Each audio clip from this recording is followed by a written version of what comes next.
రాజధాని పరిధిలో రెండో విడత భూ సమీకరణ కోసం అధికారులు చర్యలు చేపట్టారు. ఇందులో భాగంగా పల్నాడు జిల్లా అమరావతి మండలం వైకుంఠపురంలో గ్రామ సభ నిర్వహించారు. పెదకూరపాడు ఎమ్మెల్యే భాష్యం ప్రవీణ్ రెవెన్యూ అధికారుల నేతృత్వంలో గ్రామ సభ జరిగింది. రాజధాని నిర్మాణానికి రైతులు భూములు ఇవ్వాలని వారు కోరారు.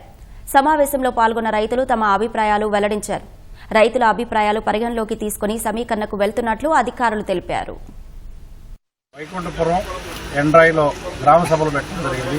ఈ గ్రామాల్లో రైల్వే లైన్ కానీ, ఇన్నర్ రింగ్ రోడ్డు కానీ, పెన్నా గోదావరి ప్రాజెక్టు కానీ ఈ విలేజ్లు కూడా పోవడం వల్ల కొంత ల్యాండ్ ప్రజలు నష్టపోతున్నారు.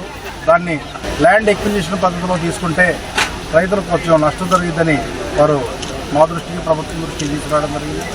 దాన్ని మేము ప్రభుత్వం దృష్టికి తీసుకెళ్తే ఈ ల్యాండ్ పూలింగ్ విధానంలో తీసుకోవడానికి వారు ఒప్పుకోవటం, గ్రామస్తులు అందరి యొక్క అభిప్రాయం తీసుకోవడం కోసం ఈ రోజున గ్రామ సభ పెట్టడం జరిగింది.